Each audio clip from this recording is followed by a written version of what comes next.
Okay, so as promised in the last episode, we have used our Eyes of Ender to discover the location of the nearest stronghold, which should be directly below our feet. Now, I didn't come fully prepared. I do have a full set of armor traded up from our villagers, but I realized that I have forgotten something, and that is a shield.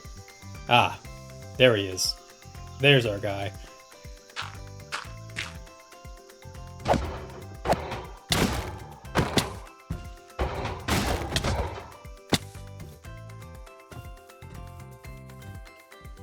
This is not going good. This is not going good at all. I thought he'd be an easy kill, and he is definitely more formidable than he looks. Nice. And yes, one piece of iron, or two pieces of iron, which means we should be able to knock down the nearest tree and go ahead and get ourselves a set, or a shield for this stronghold. I think we'll just grab a couple pieces here. Okay, one crafting table coming right up, and one shield. Wait, how do you make a shield? Okay, so it turns out we didn't need that. I had iron in my inventory that whole time, but let's go ahead and see if we can find that stronghold. Alright, well, after lots of digging and even more fighting, we found the stronghold. This may be one of the most bizarre strongholds I've seen. You can see that it is completely sectioned by a bunch of different flowing caverns here. Now, I think the best way to get in may be to just dig down. Look at this thing. It's absolutely destroyed. I guess let's go ahead and just search through this thing and see what we can find. Hopefully there's a library, and even more so, hopefully we can find that in portal. Let me just use this unnaturally oh, hey, look! We've got another CD. We don't need that. Okay, moving on. Okay, door to nowhere. That's great. Okay, I hear lava, which often indicates that there is a portal nearby, but it's behind one of these walls, and I think I might be lost. Hold on. Yep, I'm lost. Okay, well, I went ahead and kept searching around, and well, obviously, we found it. Now, there was a lot of close encounters and almost accidental deaths entering this room. It was dark and it was full of mobs, so it was a bit chaotic, and the recording is really hard to hear anything other than me screaming and pleading for my life. So we are here. We did find it, which means we have the ability to... Do we have enough? Wait a minute. Oh, we do have enough. Do we go ahead and fight the dragon? I was not prepared to fight the dragon this episode, but now that I know we can, you know what? Let's get the achievement. Oh my goodness, that was cool. You know what? That's done. Let's get out of here. Let's head home and let's get some other stuff done.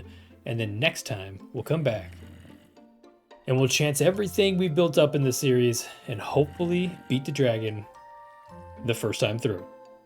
I mean, if not, we don't really have much of a choice because that'll be the end of the series. Okay, well, I hate to leave you guys on a cliffhanger because I unfortunately just don't have the resources to start that dragon fight, but I do want to get some other things done around our lovely base here. And one of the things that I've been kind of looking forward to for quite some time now is either the farm inside the water tower, which I've been really looking forward to, or a new plot of land right over in this area. Down off the shores from our terraced farms here, we have these two little subtle islands that have kind of been peeking out above the water's surface for quite some time. And we haven't taken advantage of them, but I do think that's what I want to do now. Now, you may notice that there is a new path kind of cut underneath the arena here, the little riding arena, that kind of weaves its way down around and comes out right down there so we can access our boat for all of our journeys. And that is kind of related to what I want to do right over there. And that is, we need some sort of navigational beacon to kind of show us where home is. Sometimes I'll be sailing across the ocean in that early direction, not able to find the shoreline because the base is set so far back. So a nice big large tower out in the middle of the ocean will really give us a waypoint for the way home. Now, I have a concept or an idea of a lighthouse. Now, obviously, I'm going to do a typical lighthouse, which is your red and white stripes with a stone foundation. But I just don't know how big to go. I feel like that's a little big, a little aggressive, but I do want it to be pretty significant in height in order for us to be able to see it from a multitude of. I mean, we can almost see it from. We should be able to see it from that island too, which would be really cool. And then I also have this little area here, and I think my idea is some sort of lily pad network, so we can kind of hopscotch our way across. This will be kind of a landing point, and then another little lily pad hopscotch, or maybe even a bridge work across to the actual lighthouse itself, just so we can get to. Whoa. Just so we can get to and for. Oh my goodness, we're falling down. Just so we can get to it when we want to. And I'm not really sure it's going to be. Oh.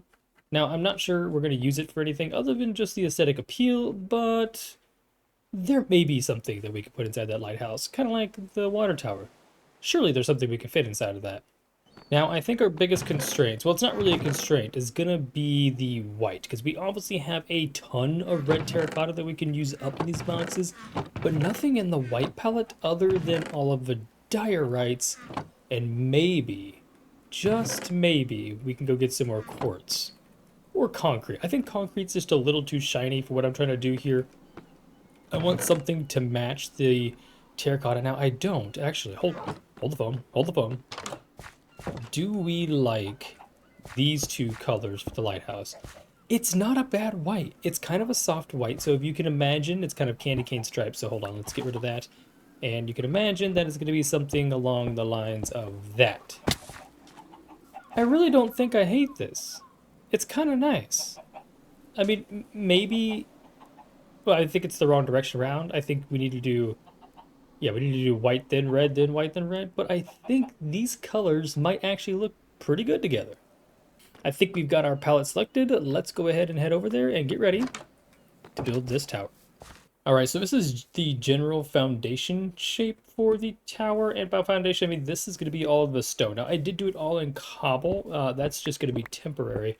We're actually going to have a kind of a vaulted door here, or a archway door. And this is going to be the ground floor of the actual tower itself. So you're going to come in, there'll be a floor in here.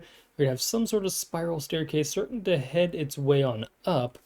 And if we want to do any decorating, this is the place to do it. This will be the modified stone in my inventory down below, the corals, the tufts, the cobbles, and then into the stones.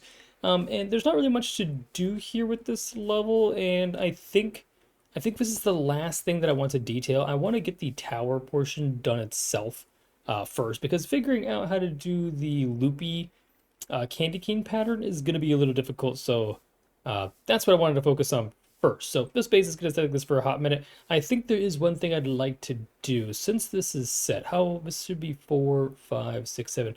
That's perfect. There is going to be a rim on this thing that we can go ahead and add real quick. Let's do that real quick.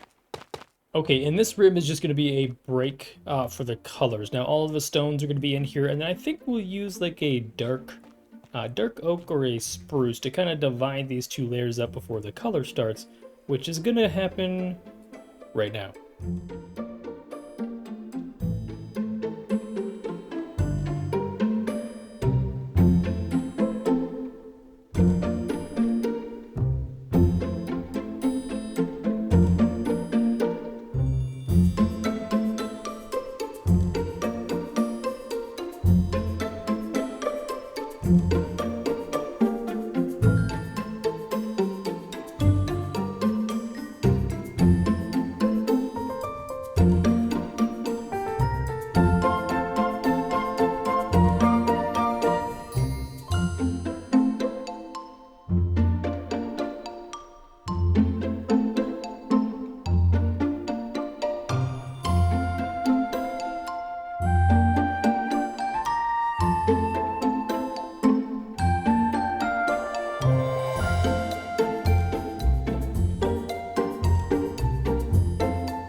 And there you have it, our navigational beacon to bring us back home after a long days of travel and when we are a little lost. I'm really pleased with the way that this thing turned out. It is absolutely ginormous. Now, there are some modifications that I made to the mock-up that I did in my creative world, and that is we added a couple different textures in here. You can see spattered throughout. From this distance, you actually can't tell. You can just see little light variations, but if you zoom in, you can see that there's little spots of the mushroom stem within the white terracotta that we were going to use originally. And then equally so, right in here, you see some mangrove birch or mangrove planks. Those added a little extra detail, a little extra quality when it came to building this thing, and I think those turned out quite nicely. Now, there are some things that we need to work on. I think this thing needs some little windows, maybe a little parapet or some sort of balcony along the route, and, well, the base needs done, and we need some sort of way of getting up and down. But other than that, this thing is definitely the beacon that we were looking forward to designing. We should be able to see this thing from, well, almost anywhere.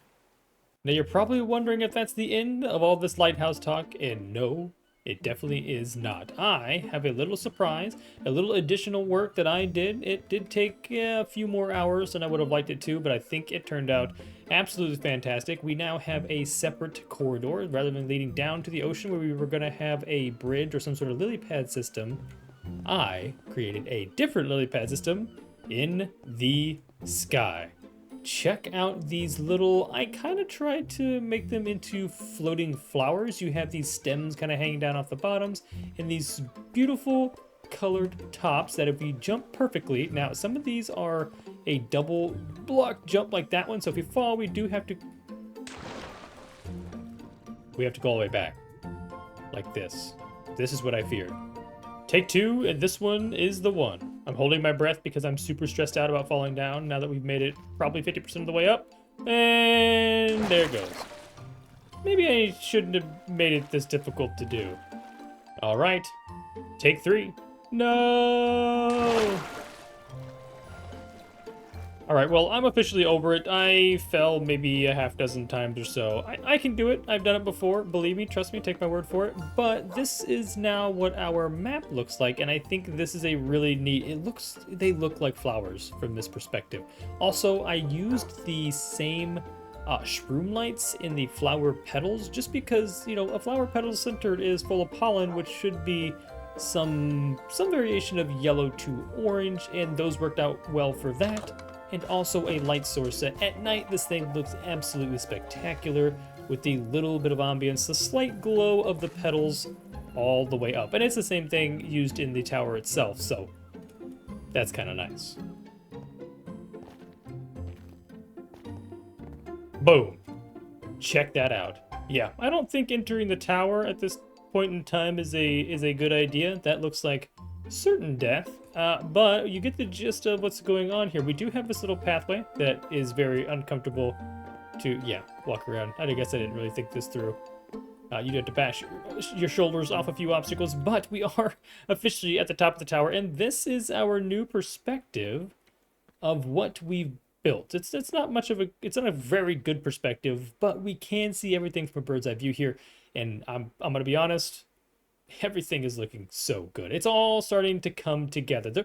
There are a few things that we need to clean up. We've got a lot of stuff down underneath in the depths in the industrial district that we've got to kind of figure out. With the trading hall, I would like to add some sort of banner or something kind of heading out towards our direction. So when we're at base, we can see it. We can read the banner that's on that wall. And then we've just got some extra real estate here for some more builds. Now we are getting out of the grass areas, and I know the whole thing wasn't grass. We did terraform all of this, but I would like to maybe add some designs over along the beachfront here and along this that are very stone centric. That meaning that they are stone is the focal point, rather than the terracotta and colorful builds of all these previous buildings that we've constructed. But I think this is a great place to stop. We made it to the top of the tower. We created the most magnificent lighthouse ever. You heard me, the most magnificent lighthouse ever. I'm the best builder there ever was. You heard it here first, folks. And we did find the Stronghold, which means we are prepared for next episode. It is day 809, meaning that we have only a few days before the 1000th episode. Now, I do want to do the dragon before the 1000th episode because beating the game before 1000 days just feels right to me. So until next time, I'm going to go out of my way to trade up every possible thing that we may need for this dragon fight. We're going to get the best armor, we're going to get some golden apples, we're going to get the best food, we're going to get everything. We need glass bottles to capture dragon's breath, we need a pumpkin to shear to make a face mask for ourselves so the endermen don't kill us.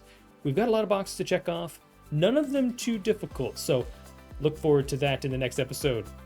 Beating survival hardcore Minecraft solo in under 1,000 days.